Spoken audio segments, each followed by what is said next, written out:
Brasil Cidadão. Sempre trazendo notícias da atualidade, do Brasil e do mundo. Olá, bom dia. Eu sou Joel Scari e começa agora o Brasil Cidadão, um programa do Observatório do Terceiro Setor. No programa de hoje continuaremos falando sobre economia circular. Na semana passada o tema foi ESG, boas práticas ambientais, sociais e de governança, adotadas pelas empresas. Agora nós vamos falar sobre economia circular sustentável. O conceito vem ganhando cada vez mais espaço nos últimos anos. Ele é o resultado de uma nova mentalidade voltada para o desenvolvimento sustentável. Para conversar sobre o assunto, nós vamos receber o Mauro Campelo, que ele é membro do NEC Lorena, Núcleo de Economia Circular, mestre em Engenharia de Produção e pós-graduado em Projetos Industriais pela Universidade Federal do Rio de Janeiro, além de professor. O Moisés Weber, que é administrador pós-graduado, né, em Gestão de Empresas pela FGV. Ele é diretor da Plast Weber, Circular Plastics, que é uma produtora de embalagens flexíveis. A co-apresentação do programa é de Frank Valverde, que também trará os destaques do site do Observatório do Terceiro Setor. Você também vai conferir as notícias do mundo com a repórter Leda Letra, da Rádio ONU, direto de Lisboa. Bom dia, Franklin. Bom dia, Joel. Bom dia, Mauro. Bom dia, Moisés. E bom dia a você que está em sintonia com o Brasil Cidadão. Vamos começar nesse dia chuvoso aqui em São Paulo, Franklin. Qual é o destaque da semana? Olha, Joel, ainda quero repercutir um pouco o assunto que tem dominado, digamos, as pautas e os canais de comunicação no Brasil, que é a CPI da Covid-19, né? A CPI que está sendo realizada lá no Senado. Era para acontecer a leitura, né, do relatório da CPI, mas foi adiado, né? Segundo o vice-presidente dessa comissão, dessa CPI, o senador Randolfo Rodrigues, é para fazer alguns ajustes e ter o cuidado para que o trabalho que foi desenvolvido até agora não seja invalidado judicialmente, né? Eles estão fechando, principalmente, segundo as informações que eu obtive, tentar o que vai colocar efetivamente na conta do presidente Bolsonaro e que não poderá ser, digamos, derrubado isso, dessa imputação de uma série de responsabilidades na má condução da política de combate à Covid-19 no Brasil. Na verdade, foi a pressão da base do governo, né? Já que o presidente da República deverá ser responsabilizado por vários crimes, né, durante a pandemia. É verdade, Joel. E com esse cuidado que eles estão tendo, dificilmente vai ser descaracterizada ou, digamos, anulada as atitudes que a CPI vai tomar de indicar, né, que seja aberto processos contra a figura do presidente da República. Bom dia, Mauro. Seja muito bem-vindo ao nosso programa. É um prazer. Muito obrigado pelo convite. Bom dia, Moisés. Seja muito bem-vindo. Bom dia, Joel. Bom dia, Franklin. Muito grato pelo convite. De acordo com o relatório do Banco Mundial, só os países da Organização para a Cooperação e Desenvolvimento Econômico, onde a sociedade de consumo desempenha um papel fundamental, geram 572 milhões de toneladas de lixo por ano, 44% da geração global. No mundo são contabilizados mais de 3, milhões de toneladas de resíduos por ano e por dia. E por ano ela se eleva a 1,3 bilhões de toneladas, um dos maiores problemas do planeta. Bom, Mauro, como mudar a mentalidade de uma sociedade voltada para o consumo? Bom, é um processo muito difícil. Eu vi, quando a Beatriz esteve aqui, o primeiro item que ela falou é educação, né? Isso é um fato, né? Lá no NEC Lorena nós temos o projeto do Brasileirinho, né, que começa a trabalhar com as crianças do ensino. No meu tempo era do primário, eu não sei essa confusão, ensino médio, fundamental. Para que elas tenham uma percepção diferente do que é o mundo que elas vão usar mais do que nós já estamos usando. Nosso horizonte de usar o mundo é bem menor do que as crianças que estão entrando no ensino hoje. Então, e essa educação vai ter um comprometimento com a atitude, né? Não só de pessoas para um consumo consciente, né? Bem como dos empresários, das empresas, como uma forma de produção mais consciente. E aí que entra a transição da economia linear para a economia circular, né? Então, é questão de educação com atitude, para mudar esse processo que a gente vê hoje em dia, né? Efeito estufa, os gases do efeito estufa, aquecimento, o que a gente vê, né? Frio no verão, calor no inverno. Mas parece que essa grave situação do planeta não sensibiliza aquilo que a gente chama da burguesia mundial, né? Parece que ela não se sensibiliza com essa situação do planeta. Não só a burguesia, mas, vamos supor, se for separar em classes. As pessoas que têm acesso ao consumo, né?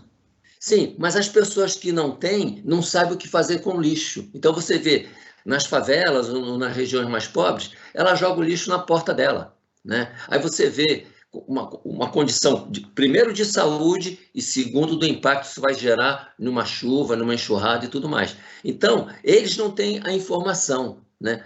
Se tivessem, aí entra a educação, né? Que não dá para voltar, tem que começar, tem que dar um play again, né? Porque é a hora de um play again. E para poder Deixa eu ver agora o Moisés. Moisés, como é que ter um consumo consciente? Falar em consumo consciente numa realidade como essa, que não é só brasileira, né? Como eu citei, pelo relatório do Banco Mundial. Pois é, Joel. A nossa sociedade, a economia, né, baseada em consumo, né, e esse superestímulo ao consumo, né, essa ideologia, né, de que a gente vai se realizar através do... Então, isso foi, ao longo de muitos anos, implantado aí na cabeça da sociedade. E eu penso que cada mudança importante, ela realmente vem de uma mudança de mentalidade. E ela é lenta, né? Infelizmente, demora. E eu penso que a gente está num processo de mudança gradual. Infelizmente, não é como a contra-propaganda, né, que a gente vem sofrendo há anos, né? E infelizmente ninguém estaria disposto a financiar comerciais falando sobre busque sua felicidade nas coisas pequenas, né? Você não vai se realizar consumindo. Mesmo que fizéssemos, também demoraria. Mas não existe ninguém disposto a financiar isso. E o movimento realmente começa pela consciência individual de cada um, e o Estado tem que participar. As empresas começam a ser cobradas por isso, né? Eu vejo que a democratização da informação, as redes sociais, por mais que sejam aí um câncer em alguns aspectos, por outro lado, tem trazido aí algumas verdades da coisa, né? E as pessoas realmente estão cobrando as marcas. Nós temos sentido isso aqui no dia a dia. Grandes empresas de bens de consumo, isso, bebidas, higiene, elas estão realmente se movimentando. Por quê? Porque o consumidor está crítico. Ele não aceita mais fazer parte de um processo de agressão ao meio ambiente. E no nosso caso, o plástico, não, ele se tornou um grande vilão ambiental. Então, o plástico hoje se transformou, segundo o maior problema ambiental da humanidade, e por isso o consumidor diz, poxa, não vou mais comprar teu produto. E aí vem o outro lado do capitalismo, né? O capitalismo, ele funciona também para o bem e para o mal. O consumidor tem na mão dele uma arma, e a arma dele é: não vou mais comprar de ti, não vou mais te escolher. E as empresas estão se movimentando. Então, esses fatores, né, desde uma escolha mais consciente, desde as pessoas perceberem que elas precisam mudar os seus hábitos, né, procurar em outros lugares a sua realização, estão começando a ter resultados. Mas é um processo lento. A gente levou 200 anos para chegar aqui após a Revolução Industrial, né? Que veio para resolver e criar outros problemas, não? Então, não sei, Mauro, se tu concorda, mas vai levar tempo, mas estamos andando, né? Perfeito isso. É um processo, como diz você, é um processo longo, né? Mas eu estava lendo, antes de começar o programa, o seu currículo, Moisés. Você é psicoterapeuta também, e você sabe da dificuldade da criatura humana mudar seus paradigmas, né? Sobretudo, no caso da sociedade, que é voltada para o consumo, ela ter um consumo sustentável, né? E essa é a grande dificuldade da economia circular, né? Há uma resistência até do grande capital, né? Dos empresários, que também não estão sensibilizados ainda. Agora, você uniu assim, você pegou o psicoterapeuta e acabou e dirigiu uma empresa de plástico, quer dizer, essa sinergia que você fez entre duas profissões, aparentemente que não tem nada a ver, como é que você reuniu isso? Pois é, Joel, bem pelo contrário. A gente praticamente nasceu empresário. Nossa família, né, há 44 anos no ramo, começamos com uma empresa de um comércio de agricultura. Posteriormente, agregamos uma indústria de plásticos virgens. E logo depois começamos a reciclar, porque a indústria do plástico pertence a grandes players, né, grandes empresas, né, em especial na questão da petroquímica, né, aqui no Brasil é um monopólio, nós temos aqui hoje uma única empresa, né, que é a Braskem. E na época, então, começamos a fazer embalagens e era muito concorrido esse ramo. Então a gente começou a reciclar, que era um ramo menos disputado, que pertencia, né, ao perfil de pequenas empresas, que é uma realidade hoje das empresas de reciclagem. E ali começamos a achar um pouco o nosso lugar, crescemos, né, por alguns méritos em inovar em reciclagem, criar uma cadeia de suprimentos para reciclagem. E por um período foi muito bom, mas em determinado ponto, o plástico virgem de tão barato que estava, começou a inviabilizar nosso negócio.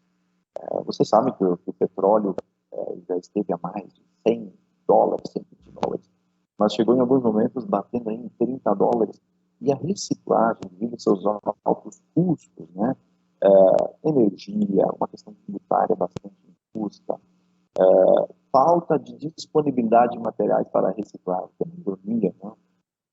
E para enfrentar todas essas dificuldades, você foi buscar Exatamente. Eu vou dizer assim, na psicologia para ter compreender a cabeça do homem. Por que ele não tem um pensamento lógico, por exemplo, de defender o planeta contra o plástico? Mauro, você iniciou o programa, né, a sua entrevista, falando na educação. Sim. Como nós construímos um modelo educacional voltado para a sustentabilidade? Bom, tem que ser lá na base, né? Tem que ser lá na base e fazer com que o Moisés comentou, né? As empresas vão falar: compre menos nossos carros, compre menos nossos produtos, porque a gente pode agredir o meio ambiente. Eles não vão falar isso, né? Existe todo um marketing incentivando. Ou compre o carro elétrico, mas ele é muito mais caro que o carro. Pois, esse é outro detalhe, né? Álcool, né? O acesso ao carro elétrico é muito caro, né? E já está se falando numa Fórmula 1 elétrica, inclusive, né? Eu acompanho a Fórmula 1, já está se falando nisso. Tem a moto velocidade elétrica também, eu também acompanho, mas é muito caro. É muito caro. Quer dizer, não é um esporte para todo mundo, ainda mais para andar no dia a dia, né? E você tem outro problema, que é a autonomia. Se você viaja, você tem... Será que eu chego? Né? Mas aí, voltando, né? Isso aí já é outro nível, né? De usar os não renováveis, né? Aliás, de usar os renováveis, que é uma base da economia circular. E não quero envolver o Frank também nessa discussão. Frank, na sala de aula com os alunos, né? Você sente que os jovens são resistentes ou eles estão abertos a uma mudança de paradigma? Eles estão abertos, acho que a nova geração está aberta à mudança de paradigmas. O que precisa muito é despertar essa mudança. Eles estão abertos, porque eles sabem, né, que nós já tivemos um percurso, né, já no meu caso, né, já um bom percurso de vida. Como eu brinco às vezes com o Joel, eu tenho mais tempo para trás do que para frente, né? Nós temos, né, de uma certa forma, né? Mas eles têm que ser despertados, porque eles estão com a vida inteira praticamente pela frente, e o mundo que nós vamos embora antes que eles, mas eles ficaram com o mundo aí para administrar, e se nós e eles não tivermos esse compromisso, para eles e para quem virá depois, o mundo será terrível, né, em comparação ao que está hoje. E é complicado, porque eu estava num programa, viu, Mauro e Moisés, fazendo um outro programa, e eu acabei me defrontando com uma informação que eu fiquei pasmo. A Ipsos fez uma pesquisa em 2019. 30% dos brasileiros não querem dialogar com quem pensa diferente deles. Nós vivemos um problema grave na nossa sociedade, que é a ausência do diálogo e da escuta. Isso é uma das ferramentas do Moisés na psicologia. Então, como construir neste ambiente um novo momento para a sustentabilidade, um novo momento de esclarecimento para as novas gerações? Eu posso continuar com você, Mauro. Bom, tem um conceito, você falou interessante aí, do conceito da escuta, né? Porque a gente ouve, a gente não escuta. Porque ouvir é fisiológico, escutar é psicológico. O Moisés pode confirmar isso. Você ouve, processa, né, para poder responder. E a gente já quer responder direto, né? E aí tem o conceito de empatia, né? Mas a empatia real, né? De entender o outro, entender a situação do outro e se posicionar no lugar dele. Isso seria uma forma de começar a ter um diálogo, como você comentou, né? E para tentar buscar soluções, que não vai ajudar só a mim, vai ajudar a todos. E esse é o que a gente precisa hoje em dia. Esse é um conceito da economia circular. Pensar num ambiente melhor para todo mundo, né? Desde da pessoa que está lá na favela, usando a expressão que algumas pessoas não gostam de usar, mas, né? E tanto que a gente tem a Central Única das Favelas, não é a Central Única das Comunidades, que atua muito forte nesse conceito de melhorar a vida das pessoas que estão numa situação de risco muito maior. Conceitualmente, na situação ambiental agora, todos nós estamos numa situação de risco. Todos, independentemente de, eu sou classe A, sou classe B, sou classe Z, não importa, né? Então, empatia é escutar e entender melhor a situação, porque só o diálogo vai contribuir para essa melhoria que a gente tem aí. E o Moisés deve sentir isso porque o plástico acaba sendo o vilão da história, né? De certa forma, é o vilão da história. Mas não é, é questão de usar um momento. Isso aqui eu achei interessante, né? Não sei se vocês conseguem ver. A embalagem de um açúcar, que quando comemorou 110 anos, eles voltaram à embalagem de papel antiga deles. Não sei se dá para ver aí. Né? Estamos percebendo, sim. E eles fizeram isso em homenagem aos 110 anos do açúcar. Tá? Eu não vou dizer a marca, mas está aparecendo aí. E antigamente eu comprava açúcar assim. Hoje você não encontra mais. Não é, você tem plástico que é o plástico que ele é autorreciclável. Você tem algumas, é o biodegradável. É questão de buscar alternativas, né? E pensar você fez uma lembrança, maior. Talvez olhar para as experiências do passado e para construir um novo futuro. Nós vamos continuar nessa conversa, mas agora nós vamos ouvir a Rádio ONU, parceira de conteúdo do Observatório do Terceiro Setor, com a matéria. A crise climática pode empurrar mais de 189 milhões de pessoas para a fome. A Leda Letra, de Lisboa, tem as informações. Uma análise do Programa Mundial de Alimentos, PMA, mostra que se a temperatura global aumentar 2 graus Celsius, 189 milhões de pessoas a mais vão enfrentar fome. O alerta marca o Dia Mundial da Alimentação este sábado, 16 de outubro. Segundo o PMA, a maioria das comunidades vulneráveis depende da agricultura, da pesca ou da criação de gado para sobreviver. O diretor executivo da agência, David Beasley, explicou que a crise climática está abastecendo uma crise alimentar. No Madagascar, por exemplo, secas severas já empurraram mais de 1 milhão de pessoas para a fome. O diretor executivo do PMA ressalta que este é o novo normal e, por isso, é essencial controlar os riscos climáticos para que não tenham mais o poder de destruir a segurança alimentar. A ONU destaca também que a pandemia de Covid-19 já colocou 140 milhões de pessoas em uma situação de fome, uma realidade de muitas famílias do Brasil que tiveram queda na renda e precisaram cortar despesas, incluindo na alimentação.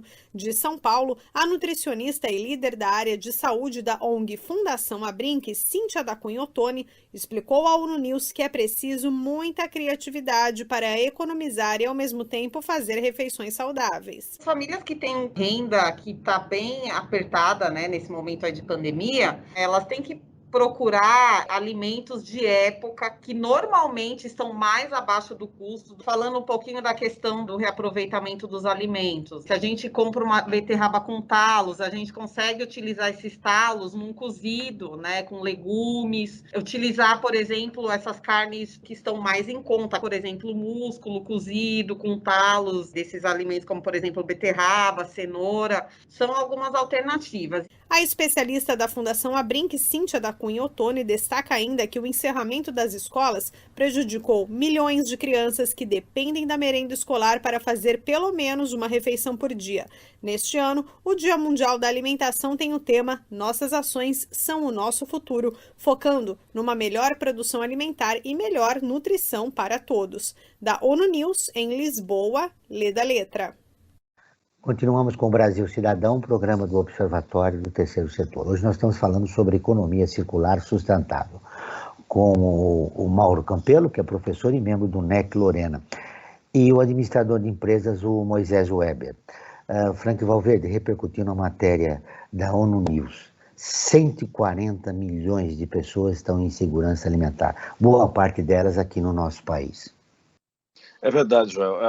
E eu acho que na matéria da Lei da Letra dá para perceber que nós precisamos mudar um pouco a nossa cultura, né? Há muito desperdício. Muitos desses alimentos, se fossem utilizados os talos da beterraba ou, por exemplo, da couve-flor e também do brócolis, por exemplo, aquilo você pode refogar, aquilo é um prato delicioso também, né? Aqui em casa a gente começou a introduzir essa prática, e isso que iria para o lixo, né? É um alimento que vai para a sua mesa. Então a gente precisa começar também a mudar os nossos paradigmas, mudar a nossa cultura.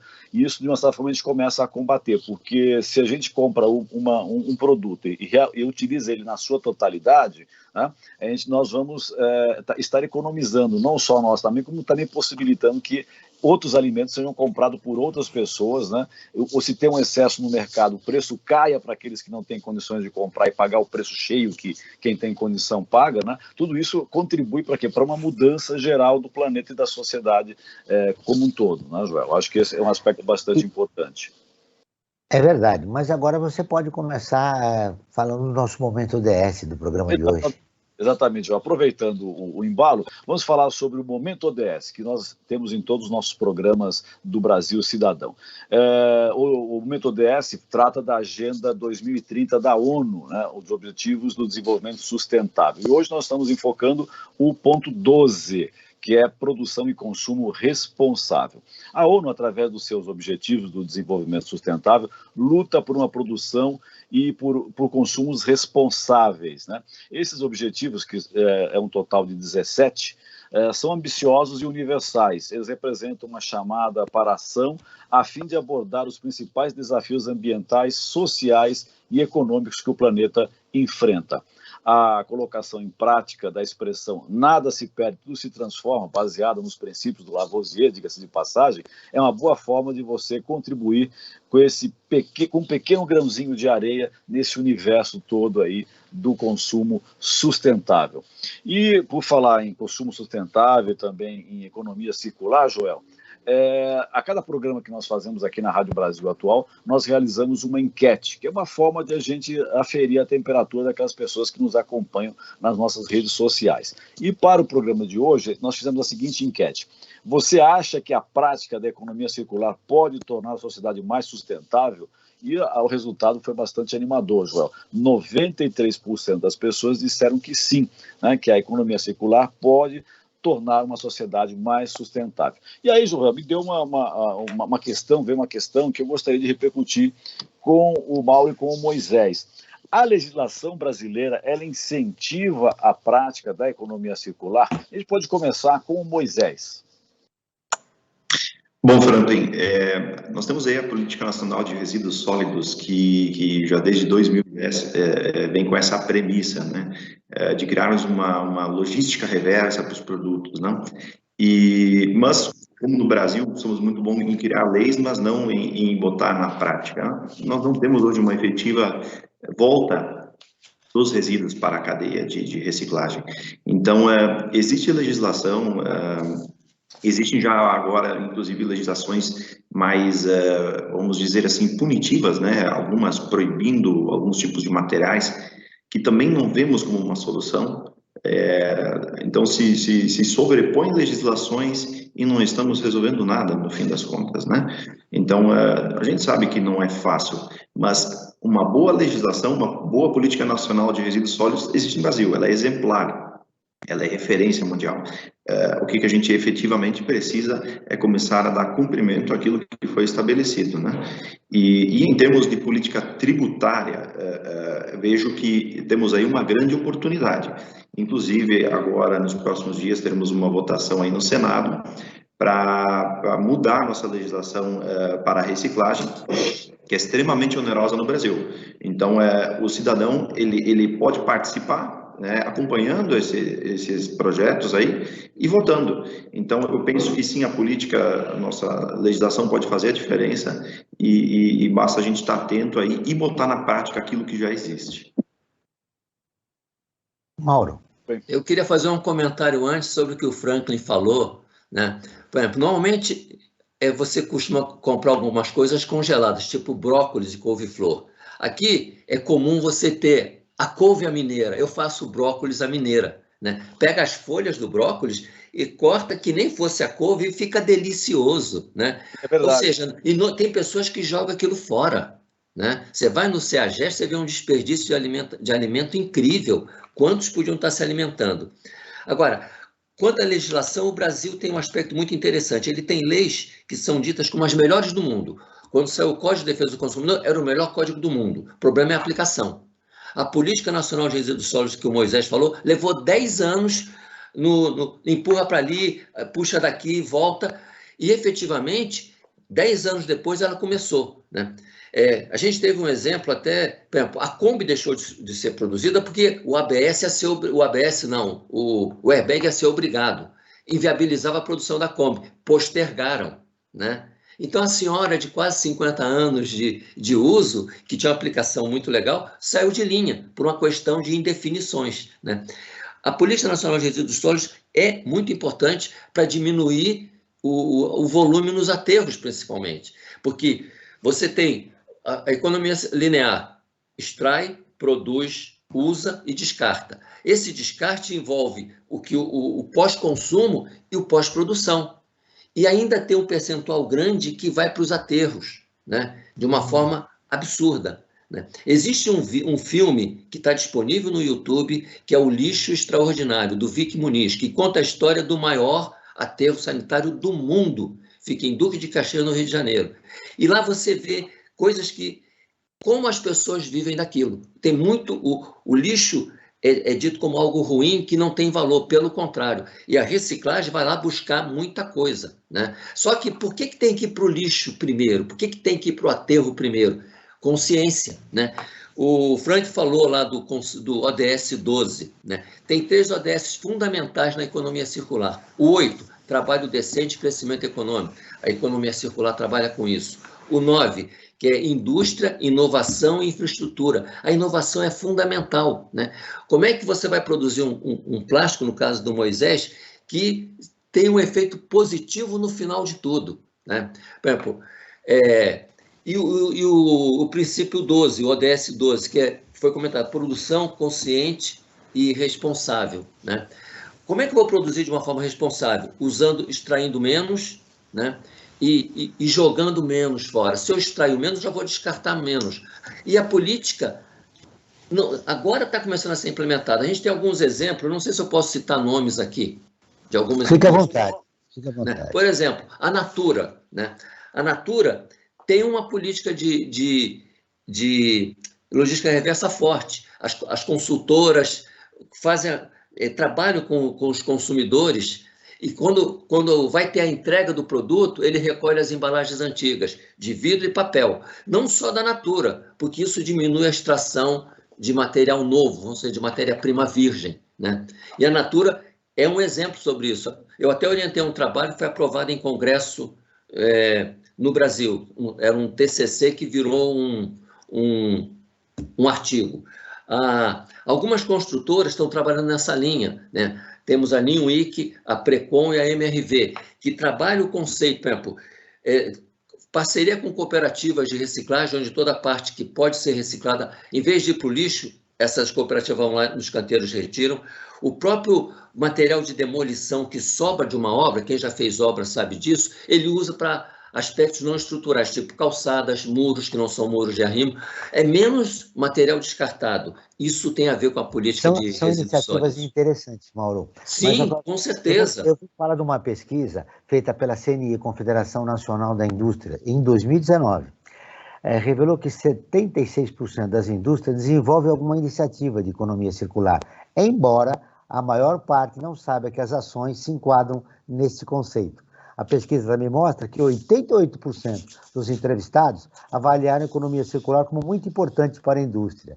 Ou seja, não há uma consciência generalizada dos empresários no país a respeito da economia circular. Bom, como vencer esse desafio? E eu tenho um medo incrível com isso, desculpa aí, né? É usar a economia circular como marketing. Esse é um grande risco, né? Eu vou dar um exemplo negativo. Vale do Rio Doce, Mariana e Brumadinho, elas têm ISO 9000, que fala em processos, 9001, e tem ISO 13000, sobre proteção ambiental. Deu no que deu. Ou seja, no papel tá direitinho. Mas na parede do presidente está lá os certificados. Na prática não tem. Né? E tem gente pensando em economia circular como marketing. Agora, quero te ouvir, Moisés. Pegue, faça, desperdice. É o conceito da economia linear. Diante dessa realidade, a sustentabilidade se tornou fundamental para combater o desequilíbrio do planeta. Eu já falei isso no início do programa. Volto a insistir nesse argumento. Depois dessa pesquisa que eu contei para você da CNI, que foi feita em 2019, como a gente suplanta esse desafio e cria uma nova narrativa para a sustentabilidade no país? Joel, a economia circular não é só pequenas ações isoladas, né? Por isso que eu acho que essas empresas, 76%, acabaram tendo alguma ação pontual na economia circular. Utilizo energia renovável, né? Ou eu reciclo meus resíduos internos. São pontos importantes, acho que é louvável, né? Mas a economia circular em si é muito mais ampla. Por exemplo, nós reciclamos plástico. Reciclar somente é uma parte do que significa economia circular.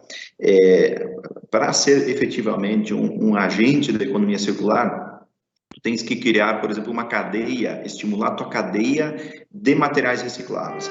Então, por exemplo, hoje nós precisamos fazer um trabalho junto a cooperativas, por exemplo. Nós precisamos desenvolver projetos socioambientais que estimulem a educação. Nós precisamos, junto ao consumidor de embalagens, trabalhar um design para a reciclabilidade. Nós precisamos criar o conhecimento da população em geral que aquele material tem conceitos circulares para que ele possa optar pela melhor solução. Então, existe aí uma complexidade. E, infelizmente, sim, como o Mauro disse, algumas empresas tomam algumas pequenas ações e divulgam muito mais. A gente sempre brinca, né? É a lógica do 10-100. Investe 10 na ação e gasta 100 para divulgar. Não é isso. Isso tem que se transformar no teu core business. É realmente um novo modelo produtivo. Né? Infelizmente, a revolução industrial que fez com que a humanidade saísse de 1 bilhão de habitantes, nos trouxesse com muito mais qualidade de vida para quase 8 bilhões, ela não teve mais nenhuma melhoria, pequenas melhorias incrementais. Agora nós temos que reescrever esse modelo, né, Mauro? E é difícil, porque vai mudar todas as nossas formas de produzir, nós vamos ter que mudar por exemplo, a gente está falando com muito mais gente. Antes era meu fornecedor e meu cliente, agora eu tenho que falar com um monte de pessoas. E eu digo que esses diálogos que vão ser, né, Mauro, o combustível para essa mudança. Então, agora, o medo, Moisés, do Mauro, é que isso vira um modismo. Diante das dificuldades, das mudanças de paradigma, você coloca lá os seus certificados na parede, mas a sua prática continua a mesma. O que é lamentável. Né? O que é lamentável. O Moisés falou uma coisa interessante: inovação e design. Isso é fundamental na economia circular. Você tem produtos que o design vai te acarretar mais operações na produção, mais material, né? E ele sem pensar o seguinte, o que eu faço quando esse produto sair de linha? Né? Na indústria naval, tem navios que são produzidos com 400 e poucos metros de comprimento, pensando no depois, 30, 40 anos depois, é o conceito do cradle to cradle, né? Desde que ele nasce até quando ele vai acabar, pensar de ponta a ponta. E eliminar na produção, aí entra a inovação. O que tem efeito negativo sobre a população, sobre o meio ambiente? Isso tem que ser exterminado, né? Ou eliminado. Aí você está praticando a economia circular. Não é Muito só bem, eu o preciso fazer um certificado na convite parede. aqui, Mauro, aos nossos ouvintes, mas antes eu quero voltar a uma coisa que você disse lá no início do programa, como sensibilizar a população de baixa renda a respeito da importância da sustentabilidade.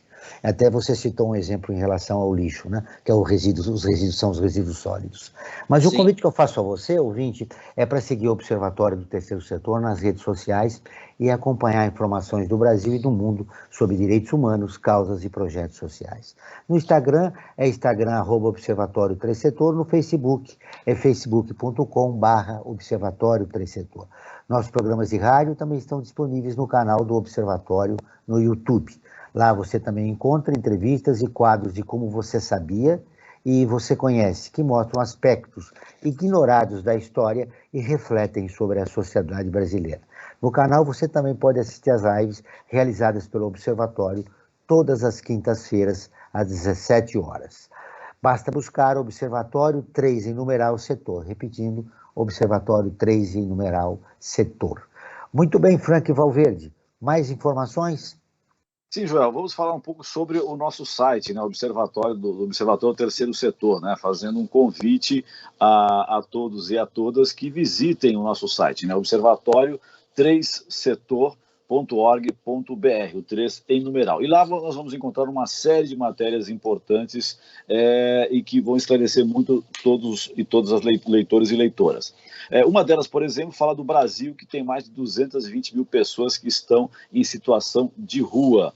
E também nós temos uma outra matéria que fala da Liliane Lima. Liliane Lima, que ela criou um projeto para cuidar de animais de rua em meio da pandemia lá na cidade de Mauá, da região do ABC Paulista. Então, essa é uma das matérias que vocês encontram no nosso site, além de uma matéria que eu quero dar destaque principal, que é uma lista com 15 causas diferentes de projetos sociais para você se engajar, né? Você pode se engajar e trabalhar por essas causas, né? Essa é uma matéria que foi feita a 6 mãos pelo Caio Lencioni, pela Isabela Alves e a Josilene Rocha.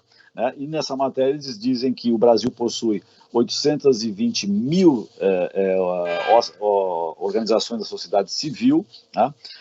Isso de acordo com o IPE, e dentro dessas OCS, você pode, todas elas abordando causas diferentes sociais para você se engajar. Entre elas, por exemplo, para você ter uma ideia, de acordo com a sua inspiração e a sua visão de mundo no que você pode atuar nelas. Combate ao abuso infantil e apoio às vítimas, educação para crianças e jovens, crianças desaparecidas, combate à desigualdade racial, empoderamento feminino, combate à desigualdade racial, enfim, são 15 causas que você pode se engajar e trabalhar nelas. E também, Joel, complementando, né, todas essas matérias que estão no nosso site, elas têm um formato também de áudio, né? Isso é uma forma que nós temos de integrar todos e todas, principalmente os deficientes visuais, com essa ferramenta de audiodescrição. Então, convido mais uma vez a visitar o nosso site e estar informado do que acontece no terceiro setor, Joel. O Mauro, você falou da importância dos ODS. O Observatório do Terceiro Setor tem um programa Brasil ODS, todas as quintas-feiras, às 9 horas da manhã, falando dos 17 de desenvolvimento sustentáveis e das 169 metas que existem. Então, você pode acompanhar nosso programa, está convidado, como você também, ouvinte, todas as quintas-feiras, Brasil ODS. Agora, Moisés, previsões do Banco Mundial estimam que a quantidade de resíduos sólidos gerados hoje pela humanidade no mundo dobrará até 2025, chegando por dia a 6,5 milhões de toneladas. A ONU prevê um aumento da população global em mais de 2 bilhões de pessoas nos próximos 30 anos, passando dos atuais 7,7 bilhões para 9,7 bilhões em 2050. Nós não vamos assistir isso, Franklin. Em 2050 a gente já virou carbono, mas é um aumento significativo de 7,7 bilhões para 9,7 bilhões em 2050. Aí volta a pergunta recorrente, Moisés, do programa. Como as empresas e a população podem aderir cada vez mais à economia circular, já que nós temos aí dados que prevê um caos, né, no nosso planeta se nós não começarmos a mudarmos agora, né? Começar a mudança a partir de agora. Joel, a notícia boa é que isso é matéria-prima para nós. Tem uma indústria aí sedenta, esperando por esse material chegar para ser reciclado. Porque, efetivamente, a economia circular, ela é sustentável, ela é financeiramente sustentável. E, obviamente, né, Mauro, ela traz todos esses benefícios que a humanidade tanto está precisando, né? Nós estamos precisando de inclusão social e ela é altamente inclusiva. A gente sempre diz aqui que o plástico ele é uma moeda social, porque ele vai para o planeta, ele se pulveriza, passa na mão do consumidor e ele pode voltar. Nós não vamos mais remunerar o produtor de petróleo, né, que é altamente concentrado a renda em poucos, e ele vai voltar para a economia pela mão de alguns agentes. Então, isso é altamente desejável. Eu vejo uma oportunidade fantástica, maravilhosa. Eu lamento que mais pessoas não tenham a oportunidade de ver na prática o que pode ser feito na economia circular.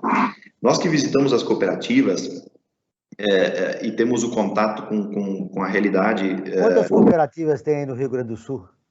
No Rio Grande do Sul, eu não sei te precisar, mas existe um número grande de cooperativas. Mas o potencial é que a gente possa, no mínimo, triplicar o número de pessoas num curto prazo e, pasmem, aumentar substancialmente a remuneração deles. Numa cooperativa hoje, Joel, cada cooperativado varia entre 900 a 1.200 reais de partilha por mês. É um valor baixo. Quando vamos visitar uma cooperativa, eu sempre sou muito otimista, né? Eu procuro ver as coisas pela ótica do potencial, né? Eu poderia chorar porque eu vejo pessoas mal remuneradas e muitos materiais indo para o aterro, porque eles não conseguem triar. No momento, e aí você fez a pergunta, né? Como é que as pessoas podem ajudar nessa transformação? No momento em que a sociedade está começando a acompanhar o assunto, cobrar empresas, fazer com que o governo realmente aprove legislações mais benéficas à economia circular, nós começamos a estimular essa cadeia e a mudança começa a ocorrer. Então, é possível que esses cooperativados ganhem R$2.000, R$2.500, é possível que haja muito mais pessoas trabalhando nesse setor e, por consequência, tendo mais matéria-prima para reciclar. E veja só que coisa maravilhosa, vamos reduzir esses números, esses milhões de toneladas de resíduos que estão sendo gerados. É impressionante como ainda existem oportunidades deste tamanho. A possibilidade de pegar um problema, que é todo esse resíduo, transformar em renda para os mais pobres, transformar em uma matéria-prima. Então, é maravilhoso. O cenário é promissor, ele é maravilhoso. O cenário é promissor. Mas a pandemia provocou um problema gravíssimo no nosso país. Quer dizer, mais de 100 milhões de pessoas vivem em insegurança alimentar no país. E a preocupação delas é, claro, a fome, né? Que saem nas ruas, inclusive não fizeram isolamento social exatamente por causa disso. Agora, e esse grupo de seres humanos, né? Como é que a gente se fala em economia circular quando o sujeito está preocupado com a sua sobrevivência e da família? Aí que eu vejo justamente a oportunidade, não sei se o Mauro concorda, mas as pessoas mais vulneráveis, as pessoas com mais problema de renda, o desemprego, eu vejo uma grande migração de capital, Joel. O modelo circular, ele é pulverizado, ele é descentralizado. Grandes petroquímicas estão procurando entrar no ramo da reciclagem. Elas estão tendo muita dificuldade, porque não basta você ter muito dinheiro, não basta você ter muita tecnologia, você precisa ter muita mão de obra, tu precisas estar presente em inúmeros locais diferentes Então, esse é o grande diferencial da economia circular. Eu diria que está muito ligado a um princípio daquilo que é artesanal, daquilo que é orgânico, né? Você sabe que uma alimentação orgânica é diferente de uma plantação de soja, de trigo, né, que você faz automatizado, com tecnologia. Entra muito a questão humana. E quando entra essa questão humana, entra a remuneração desse trabalho, e isso sim promove uma inclusão social. Eu acho isso que é o grande diferencial da economia circular. Não sei se você concorda. Você concorda, Mauro? Eu acho legal ver um empresário do setor do plástico pensar como você, Moisés, está pensando. Muito legal. Realmente, tem gente que só vê o copo meio vazio, né? Você tem que ver o seguinte, o que as pessoas podem ganhar com isso? E um outro fator que vai ajudar muito é o cooperativismo, né? O cooperativismo é uma forma de você entender a distribuição das situações e dos resultados. Se hoje eles não ganham nem R$1.000, 1.100, que é o salário mínimo, ele pode chegar a 2.500, ótimo, e essas pessoas vão começar a ter condições de se alimentar melhor, né? De ver que ela que tem luz no fim do túnel, e não é um trem vindo, o que é mais interessante, né? É luz mesmo, é oportunidade. E a economia circular transforma problema em oportunidade, né? Com a circularidade, com toda essa condição. Tem um estudo, os 17 ODS, a meta é que eles estariam implantados em 2030, ou seja, daqui a 9 anos, né? Mas o relatório Luz aí jogou um balde de água fria, né? Não, com certeza, eu concordo. Muito longe de cumprir essas nossas metas. Concordo, ainda mais no Brasil, né? E ele foi lançado no Brasil em 2012, né? Numa reunião no Rio de Janeiro, né? Então, a transição da economia linear para circular gera um aumento do PIB global, aumento do PIB, né, de 4,5 trilhões de dólares, né? Gente, isso é oportunidade para todo mundo, né? Não importa. Agora, o empresário tem que olhar diferente isso, a sociedade tem que olhar diferente isso, e a atitude, além da educação, a atitude, né? Por que eu compro coisas que eu vou jogar muita coisa fora, né? Mas o pobre, talvez tenha essa dificuldade de entender isso. Mas, gente, trabalho nas comunidades, trabalho com as cooperativas. Na cidade que eu moro, não tem uma cooperativa de reciclagem, nenhuma. Tem uma amiga minha que tem os contatos na prefeitura, eu estou tentando com ela uma reunião com o prefeito para mostrar o que é economia circular. Aqui no condomínio que eu moro, a gente coleta poda e coleta o material reciclável. Uma cooperativa de uma cidade vizinha vem aqui retirar às terças-feiras, né? Então, você vê, não tem, né? Quando eu conheci minha ex-esposa, primeira vez que fui na casa dela, eu vi 5 cestas de lixo. Falei, gente, essa mulher é uma lixeira ambulante. Depois é que ela me entendeu. Não, isso aqui é o lixo orgânico. Isso ali é reciclável. Aí a gente ia no Ibirapuera levar no sábado. Aí a prefeitura pegava e juntava tudo no lixo. Isso tem 30 anos. O conceito mudou. Mudou, né? Muito, né? Ainda bem. Já tem 2 usinas funcionando, né? Sim, exatamente. E aí você tem condições de minimizar a fome, né?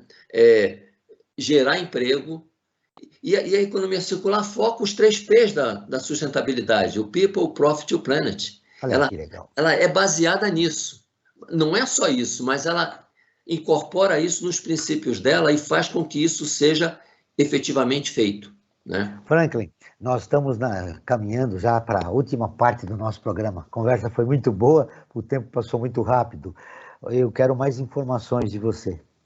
Verdade, João. Eu quero falar sobre 2 campanhas do Observatório do Terceiro Setor que são bastante importantes. A primeira dela é o Observatório em Movimento, uma campanha que nós iniciamos logo depois que começou a pandemia e começamos a ouvir uma série de especialistas das mais variadas áreas do conhecimento, tentando ter deles algumas dicas, algumas sugestões, algumas maneiras e formas de você viver melhor essa pandemia que assola todo mundo e também como que nós vamos fazer para viver o pós-pandemia, né? Eu acho que nós estamos próximos, né, ou caminhando para esse pós-pandemia. Já boa parte da população sendo vacinada e muitas pessoas já indo para a terceira dose, então acho que isso é fundamental a gente começar a pensar como que será o mundo depois, porque o mundo tem que ser diferente, não dá para ser da mesma forma como era antes. E o Observatório em Movimento, você pode acessá-lo através do nosso site, observatório3setor.org.br, o 3 em numeral. E a outra nossa campanha que também é muito importante, dentro desse momento que a gente está vivendo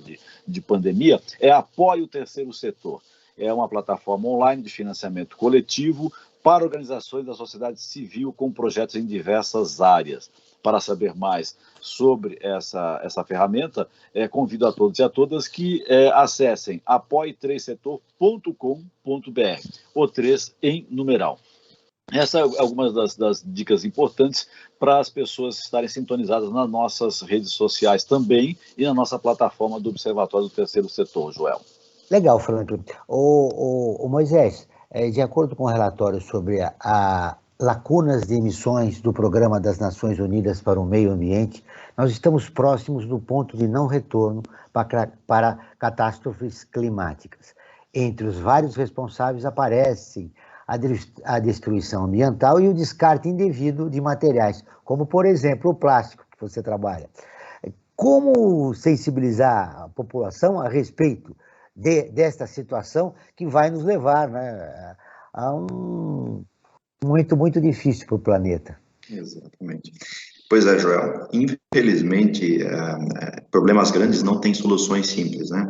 E nós temos essa preguiça mental, muitas vezes, de tentar achar um culpado e vamos dizer assim, depois relaxar e achar que as coisas vão se resolver ao natural. O plástico hoje é uma das embalagens com maior eficiência, com uma das menores pegadas de carbono, tá? Devido à sua leveza, sua capacidade de maleabilidade e flexibilidade. Um dos pontos extremamente negativos é que ele é um material resiliente, né? Ele não dilui, então por isso quando ele vai para o meio ambiente ele acaba não sumindo. Então veja só que dilema, um material que contribui para a redução de emissões de gases de efeito estufa, tá? Ele é um grande conservador de alimentos, ele é excelente no processo logístico por exigir menos volume e peso no transporte, mas causa esse reflexo ambiental. Então, é um problema, mas com uma solução implícita. Aí, novamente, a gente fala da questão da economia circular dos plásticos. Antigamente, vocês com certeza viveram isso, porque eu também vivi, nós íamos para o mercado comprar a nossa cerveja, né, levando uma grande e pesada caixa, né, com pesadas garrafas, né, íamos lá, fazíamos a troca, todo aquele modelo oneroso, né, voltávamos com aquilo para casa. Hoje fomos de um sistema bastante desconfortável para o extremo conforto. Vamos para o mercado, de mãos abanando, né, como se estivéssemos indo para a praia, voltamos com uma embalagem leve, prática, pronta para o consumo, não preciso nem usar o copo, e depois me dou o luxo de, inclusive, jogar no lixo sem me dar o serviço de separar. Então, eu penso que não precisa ser tão oneroso como era antigamente, mas também não podemos ser tão comodistas a ponto de não fazermos a nossa parte.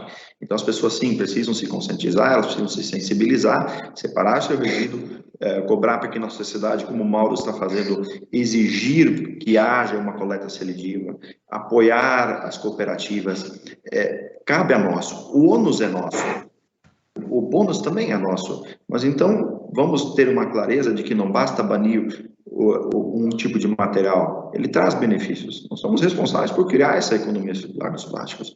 E eu aproveito para agora, com um pouquinho mais de informação, dizer para vocês, no dia 21 de outubro vai ser votado no Senado a PL em favor da aprovação do Pró-Recicle, que vai beneficiar todos os ramos de reciclagem, e o FUN-Recicle. Então, a PL 6545, que vai possibilitar que haja uma tributação, destinação de recursos para a reciclagem. São essas pequenas ações de acompanhar a nossa política, de apoiar algumas mudanças que vão gerar a possibilidade de aumentar a reciclagem. Então, são desses pequenos passos aí, Joel, que eu acredito que a gente vai conseguir construir essa mudança. Você é otimista nessa mudança, né? Trabalha no assunto e acredita que nós podemos criar uma nova mentalidade em relação ao consumo sustentável. Eu tenho 5 minutos para encerrar o programa. Eu quero, primeiro, o destaque final do Frank Valverde. Olha, a síntese que eu faria do nosso programa hoje: há necessidade de uma mudança de paradigma, porque o lixo, na verdade, não é desperdício. O lixo pode ser uma fonte de renda. Olha só, que interessante.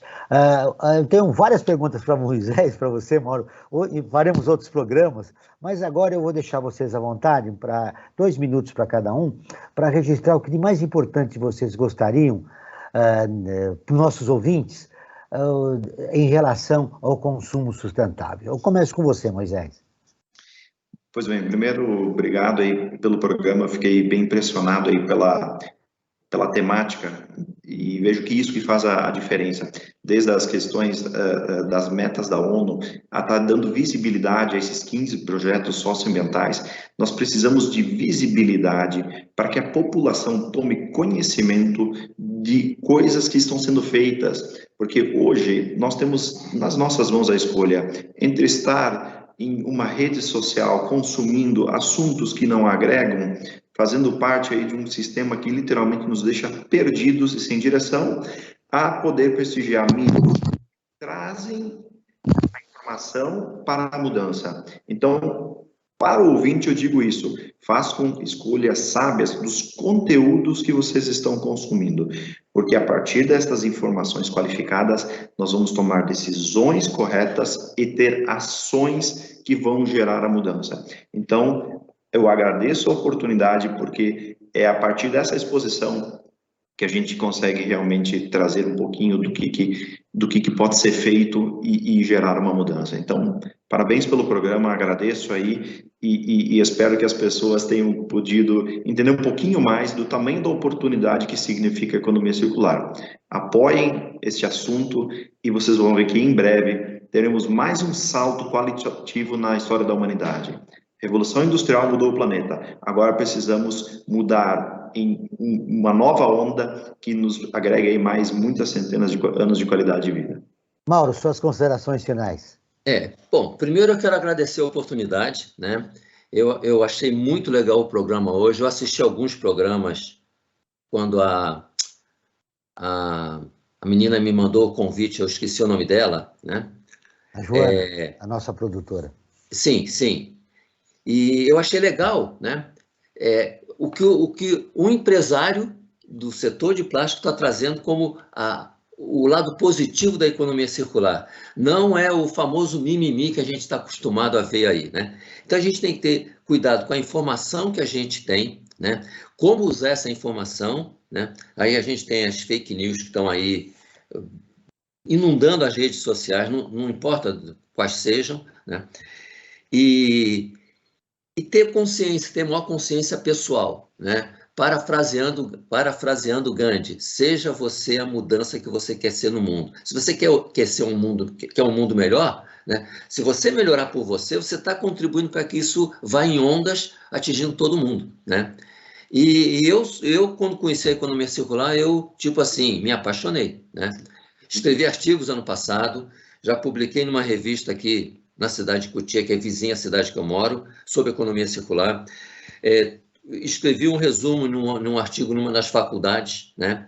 E estou desenvolvendo, numa unidade que eu leciono da FATEC, um conceito de trabalhar a economia circular com eles, né? Porque essa geração que está se formando daqui a 1 ano, ou 1 ano e meio, ou até se formando no final desse ano, que vai estar com esse maior horizonte de mundo.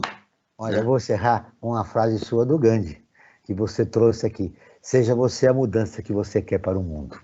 O Brasil Cidadão está terminando. Agradeço a presença do professor Mauro Campelo, membro do NEC Lorena, do empresário administrador de empresas, o Moisés Weber. Esse programa foi produzido pela equipe do Observatório do Terceiro Setor. Na próxima quinta-feira, às 9 horas, acompanhe nosso programa Brasil ODS. Na pauta do programa, Educação e Leitura no Brasil. Não perca.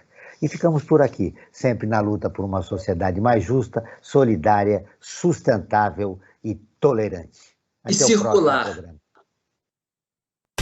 Circular. Ficamos por aqui com Brasil Cidadão, um programa do Observatório do Terceiro Setor, sempre trazendo notícias da atualidade, do Brasil e do mundo.